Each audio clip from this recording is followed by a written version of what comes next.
Oh, there you are, YouTube. Doodle doodle doodle doodle doo. Subscribe if you're interested, but also no pressure. Hey, I was sitting down to watch The Abyss. My wife and I. She's never seen it before, so we thought we would watch it, but we both started dozing off. Basically, you know the part when the crane starts falling down, and they think it's gonna hit them as it's traveling through water, and then it misses them, but then it goes down into that to the abyss, the what would you call that? Cavern, trench, and then it starts dragging them down with it. Like kind of after that action sequence, we started dozing off, and then we're like, oh man, we should probably just stop this and watch something else. So I was like, all right, we're gonna go to bed early. You know, it's like only 9 right now. So I was like, I'll go do a random ranking and then we'll head to bed. So that's what we're here to do, a random ranking. So basically what that is, if you're new here and just listen to my story about how I tried to watch The Abyss again, it was her first time. Yeah, what a random ranking is when we go to my movie collection behind me and we pick out 3 movies at random and then we rank those movies from most favorite to least favorite based on whatever criteria we come up with. I'll rank them here in the video, but if you'd like to rank them in the comments below, please feel free to do so. Then I'll dive into that comment section. We'll talk about movies. I'm slow to the comments lately, but I've been trying to pick it up. But anyway, so let's get to picking those movies. Look at this. Look at this. It is freshly organized. So maybe we'll... Oh, and you know what? Let's pick something from over here, because I used to have Criterions over here, but I moved those over there. So we'll do that. We'll do whatever this one is. Ooh, I think this is a snapper. Let's pull that snapper out of there. It's clinging to something else. What's it clinging to? Hopefully I didn't rip something. I think I got 2 snappers. And then let's do this one. Oh my goodness. 3 snappers. I feel 3 snappers. That was not planned. Let's make sure I've seen them all. Yes, yes, and yes, I've seen them all. Okay, wow, okay. This is cool. So, A Bronx Tale. Now, A Bronx Tale I got to see with Chazz Palminteri, this guy right here. I got a chance to meet him. What did I do? Did I just shake his hand or something? I think that's all I did. Did I shake his hand? I think I did. Honestly, I can't remember now. I remember rushing the stage after his Q&A, because we watched the movie, and then he had a Q&A, and then afterwards I remember we all sort of walked up to the stage, rushed, walked, whatever, to say hello, and he shook a few hands, but I can't remember if I got a handshake or not. I don't think I did, because I feel like it'd be seared into my head if I did. So I didn't get a chance to, but I think this was my first time seeing it, was with him, and man did I love it. A Bronx Tale was so good, and then I watched it and I was like, you know what, I gotta buy this movie. And I think that was the order, or maybe I had the movie. I don't think I did though, because if I had this movie I would have tried to get him to sign it, and I don't think I had this. I think I bought this afterwards. Honestly, I can't remember actually the order, but I think the first time I watched it was with him. So my guess is I watched it with him and then bought this. So I haven't seen this copy of it, but I just love that it's a snapper case. So yeah, Chazz Palminteri is this person right here.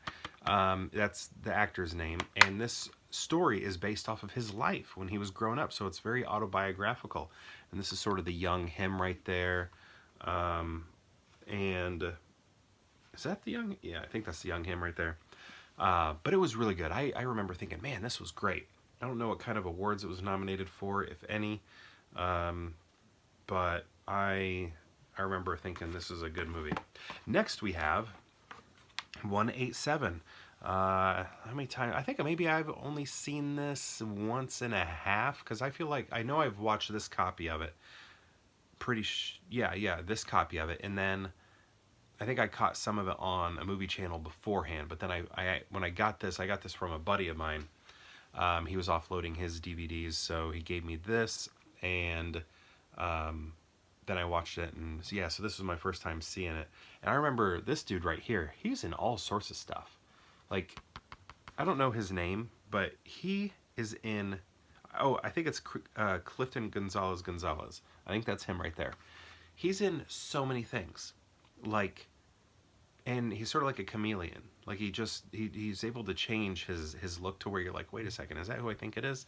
Because he's also in Star Trek. He's like Nero's right hand man, and I don't know. You just kind of see him in everything.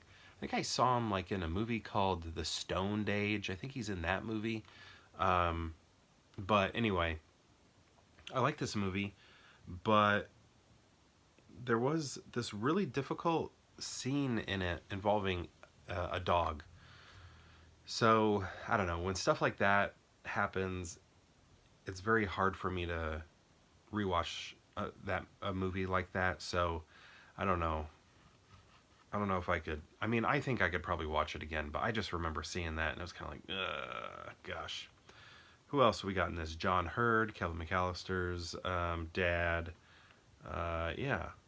And obviously Samuel L. Jackson. But I do remember liking it, but there is that difficult scene with the dog.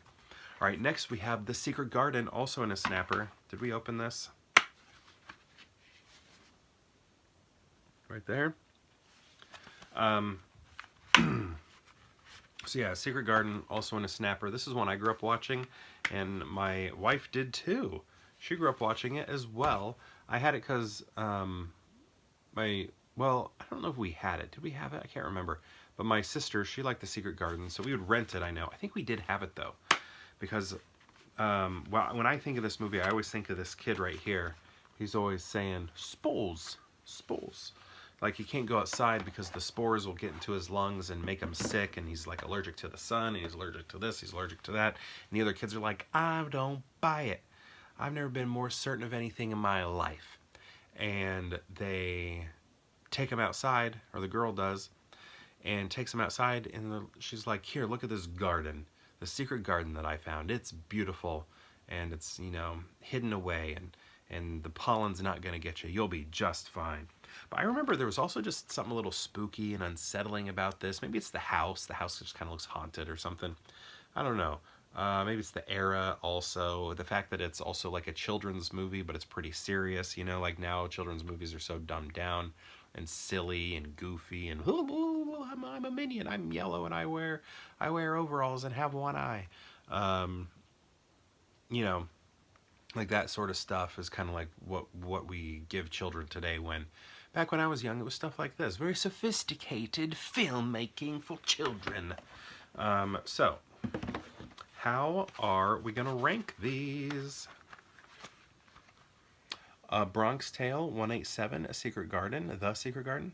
I don't think so. I think, you know, there's a part of me that wants to put Secret Garden first because that's the one I'm most nostalgic for. But I tell you, when I saw the Bronx Tale, I was like, wow, this is good. I like this. And I was like, you know, it's not a lot of times when you like see a movie and you're like right away like, I think this was great. So I think I'm going to put A Bronx Tale at number 1. Because it wasn't just like me watching it and be like, oh, that was pretty good. I like really liked it. And you know, some of that might have been the experience as well, because I watched it with Chazz Palminteri, which is like so cool to be able to do that. And then I watched his Q&A. I was there for that. You know, all of that was really awesome. But I think I'm gonna go A Bronx Tale number 1, just because it really did blow me away when I saw it. And then The Secret Garden because of the factor of it being nostalgic, watching it with my sister growing up. And then I'm going to go 187, which also really good. You know, he's like I don't know, he's a teacher, and he's getting like abused and attacked and harassed and all that stuff. But yeah, that dog scene, tough as I recall. But yeah, A Bronx Tale, The Secret Garden, and then 187. What does 187 mean? Is that like a 187? Is that muck duck? Is that right? Yeah. So, been a while since I've seen all of these, actually. Been a while. The longest one, probably maybe Secret Garden or 187. Most recent was the one time I saw this with Chazz Palminteri at Roger Ebert's Film Festival, Ebertfest. So yeah, one more time. Did I even say my ranking? I'm going to go with a Bronx Tale, then a Secret Garden, and then 187. And the cool thing about this ranking here is that we pulled all snapper cases. I don't know if we've ever done that before. Is this the first time? It could be. Very exciting. So my question to you is, have you seen these movies, these three right here? And if so, what do you think of them? And if you've seen all three, how would you rank them? I'd love to know. Let me know in the comments below, and perhaps we'll see you tomorrow for more Pure Hangout.